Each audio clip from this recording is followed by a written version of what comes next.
Olá, povo de Deus, sejam muito bem-vindos ao nosso canal.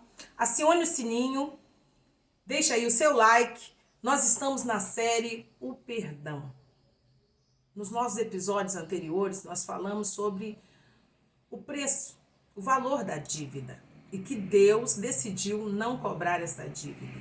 Nós descobrimos também que perdoar é não ir atrás do culpado. É lembrar sem sentir dor. E vimos a realidade das pessoas que nos magoam. Que, na verdade, elas continuam sendo pai, mãe, esposo, esposa, pastor, advogado, gerente, o líder da sua equipe. E, às vezes, fica difícil esta convivência. Em alguns casos, as pessoas, por um motivo ou outro, se separam, então não convivem mais. Nesses casos de pessoas tão próximas a nós, a convivência é diária. E nós precisamos saber lidar e reagir com essa situação. Até os próprios discípulos perguntaram para Jesus: até quantas vezes eu irei perdoar? Será que uma pessoa pode errar com a outra 7 vezes no dia e ainda assim ser perdoado no final desse dia? Como é que funciona esse mecanismo do perdão? Isso no dia a dia, com as pessoas que nos magoam.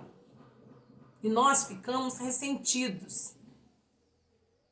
E às vezes você pode estar dizendo, mas é impossível se comunicar com essa pessoa. É impossível a gente falar sem brigar, sem discutir, né? Sem partir para a agressão. Do tipo, eu já estou com a paciência pequenininha, eu não tenho como manter essa postura de controlar os sentimentos. A nossa proposta é você praticar o autoconhecimento, para poder compreender de onde surgem, de onde vêm os seus sentimentos. Ficar atento ao seu comportamento. Ficar atento, porque às vezes você conversa com essa pessoa e essa pessoa te tira do sério. Muitas vezes aquilo que nos incomoda no outro tem muito a ver com aquilo que nós sentimos. Tem muito a ver com as nossas fraquezas. Porque muitas vezes nós não conseguimos suportar, conseguimos entender o que está acontecendo. E aí existe um descontrole total. Então pare e pense um pouquinho onde está o seu coração, onde estão os seus sentimentos. Conheça um pouquinho, porque geralmente pessoas que se conhecem, que sabem os seus pontos fracos, os seus pontos fortes, que sabem as suas qualidades, que sabem os seus defeitos, não são afetados por outras pessoas. Eu passei algumas situações difíceis na vida. E sempre que eu encontrava com algumas pessoas, eles não diziam nem bom dia, nem boa tarde, nem boa noite. Eles tocavam naquele assunto desagradável. Parecia que já estava ali naquele módulo, né, ligado ali, acionado. E por muitas vezes, parecia que a pessoa fazia realmente para aborrecer. Fazia realmente para chatear. E logo acontecia que aquilo estragava o dia quando não falava e quando falava acabava descontrolando tudo. Há pouco tempo eu descobri uma coisa. Porque eu estava distante, então eu não sabia que já não existia mais aquela ferida na alma, já não existia mais aquela ferida no coração.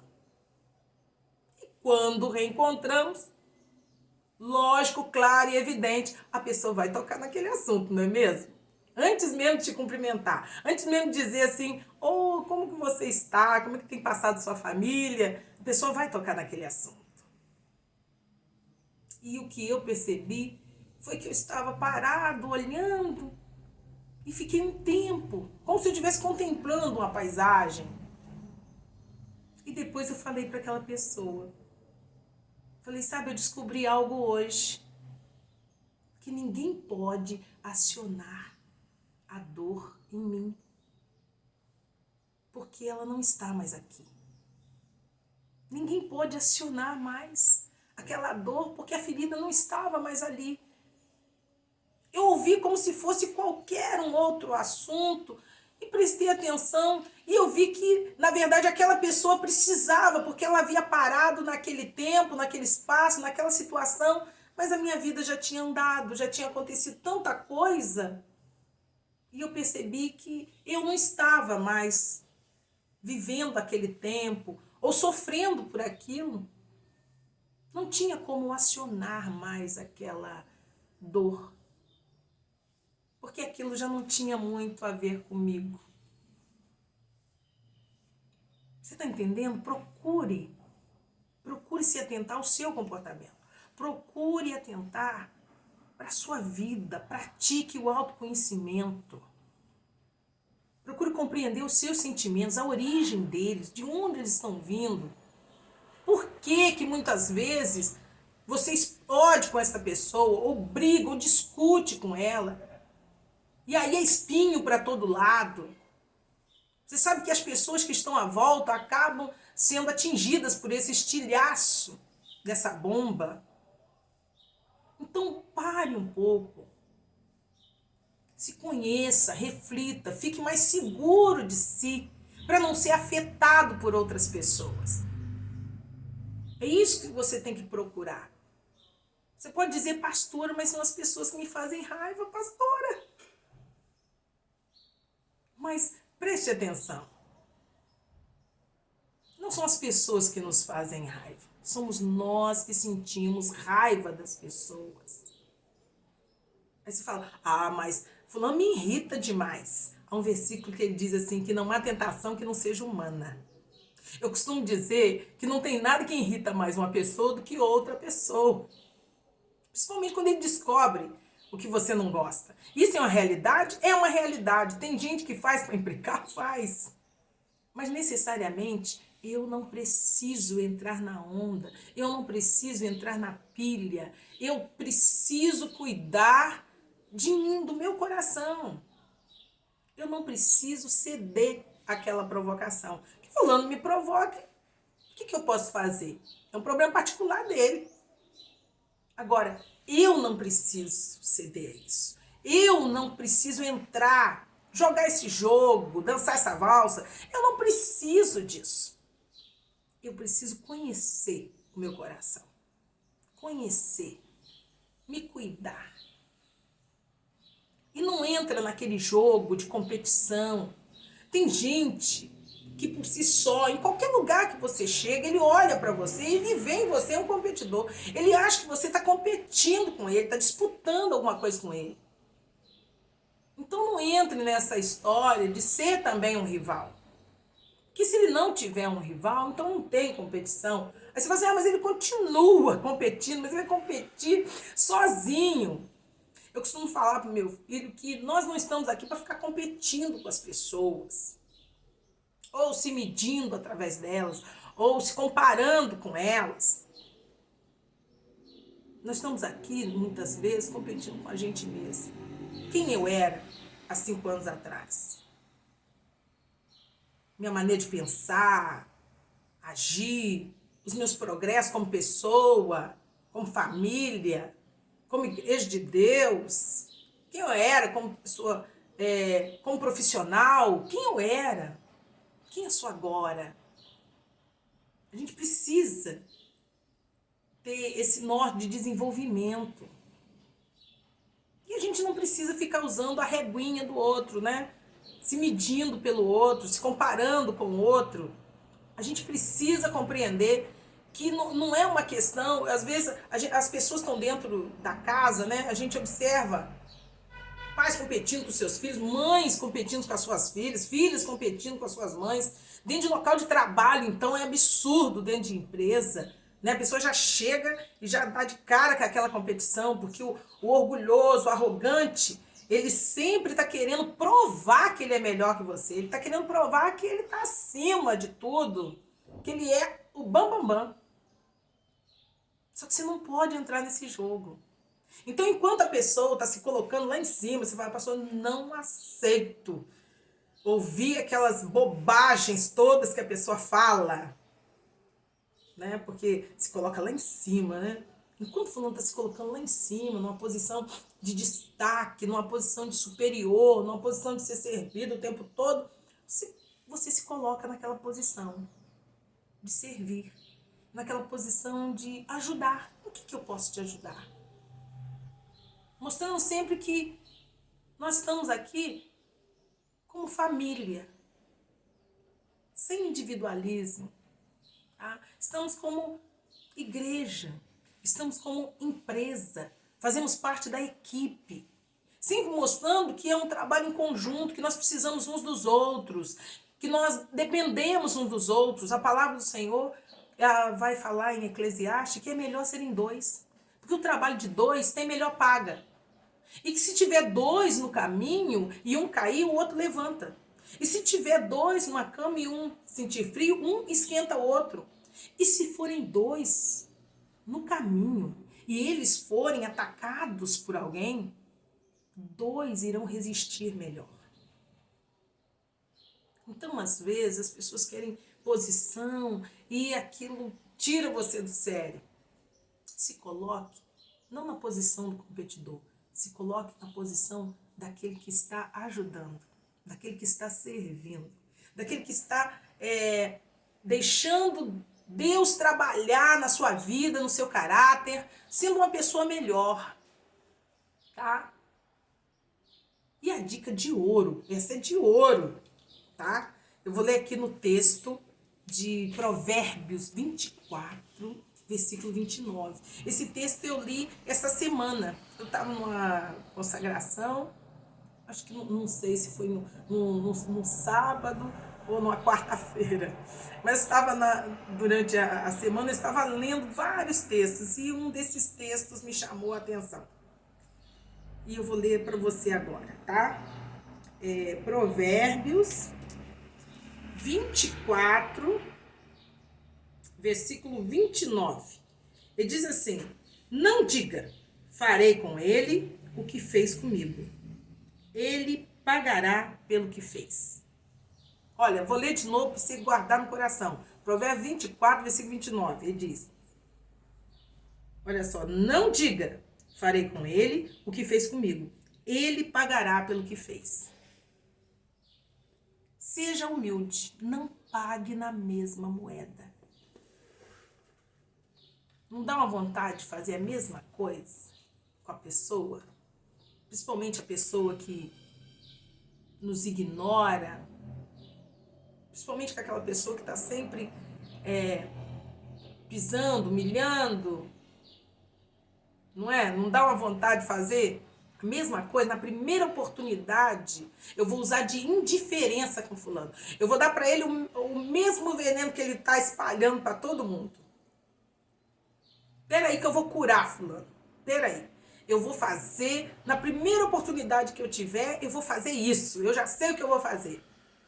Sabe, a gente agenda a nossa vingança assim em particular. Entendeu, pessoal?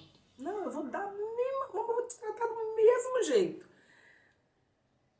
A palavra diz, não paga na mesma moeda. Não, olha, não diga, eu vou fazer com ele o mesmo que fez comigo.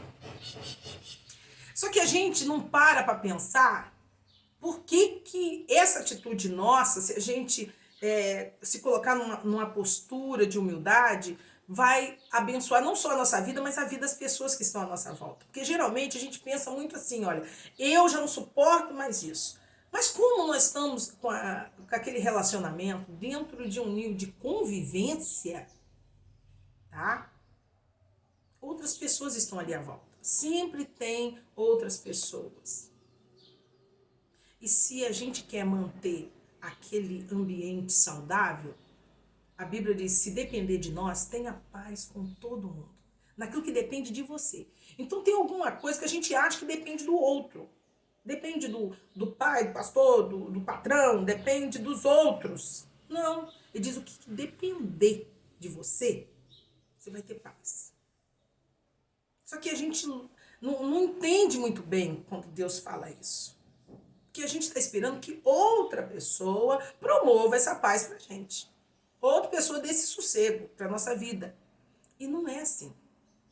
Ele diz o que depender de você. Pensa bem. Se começar esse ciclo de retaliação, um faz e outro faz igual, um faz e outro faz igual, o clima de ruim vai ficar péssimo. Então, primeiro você sabe que isso acaba com o clima de qualquer lugar. Segundo, as pessoas que ficam à volta, ainda que elas não façam nada, elas ficam olhando e refletindo. O que está acontecendo? As pessoas se afastam, porque na verdade não é que elas tomam partido de um e outro. O clima está tão ruim e elas não sabem o que está acontecendo que elas simplesmente se afastam para não sentir mais aquilo. Então essa é a reflexão. E pior pode acontecer.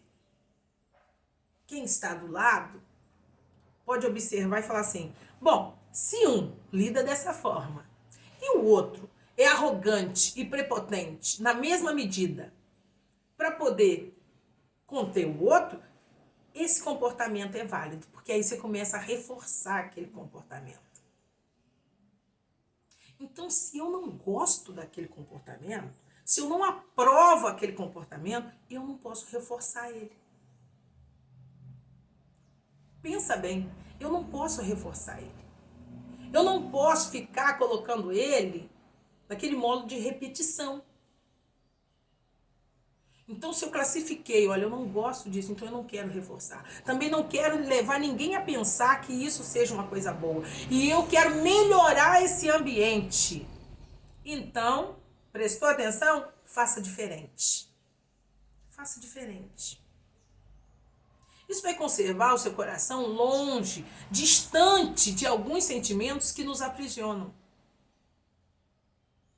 Vai te ajudar a manter a postura. Nós não estamos aqui para mudar ninguém. Mas tem pessoas que precisam ter as suas vidas melhoradas. E tem gente que quer melhorar. E tem gente que já não aguenta mais esse ambiente pesado. Tanto dentro de família quanto dentro de empresa. Outros na sua equipe. Lugares que você já falou, olha, já não suporta a convivência ali. Quantas pessoas pensam em pedir conta porque já não suportam o ambiente onde estão? Quantas pessoas pensam que vão ter que sair da equipe porque já não suportam? Quantos estão dizendo, olha, eu vou ter que terminar esse relacionamento? Não tem jeito para lidar com aquilo dali. Tome uma nova postura, porque às vezes aquilo você não tem condição de deixar essa convivência. E vai ficar sendo constantemente vítima disso e afetado. É melhor parar de ser afetado pelo comportamento das outras pessoas. Lembra que eu falei que não tem nada que irrita uma pessoa do que outra pessoa? Toda tentação é humana. Declare para você mesmo, eu não serei afetado mais pelo comportamento de fulano de tal. Eu não serei mais. Aí alguns, né, podem querer tirar a roupa, plantar a bananeira, né, de cabeça para baixo. Mas você fala, não vou importar com isso. Porque está querendo chamar a sua atenção. Não vou me importar com isso. Isso não vai tirar o meu sono, isso não vai me perturbar, isso não vai tirar a direção, isso não vai me fazer perder o controle das minhas emoções. Cuide-se. Cuide-se. Pratique o autoconhecimento. Compreenda melhor as suas emoções, de onde elas vêm. Não precisa competir com ninguém. E se mantenha na posição de humildade. Também não precisa pagar na mesma moeda. Deus vai cuidar do seu coração, Deus vai te fortalecer. No seu coração não vai existir mais a dor, nem a ferida. Então você vai poder se relacionar de uma forma diferente. Lado bom, tá? Não tem situação que seja eterna, que dure para sempre. Tudo tem começo, meio e fim, tá? Que às vezes a gente coloca assim, tem situação que não muda, não vai mudar nunca, não vai mudar nunca. As coisas são transitórias, meu bem, as coisas são passageiras, tá? Algumas coisas já são feitas com data de validade, tá? Para começar e para encerrar. Já é feito com data de validade. Então tem coisa que passa sim, acaba de verdade e você começa uma nova fase. Perdão resolve muita coisa.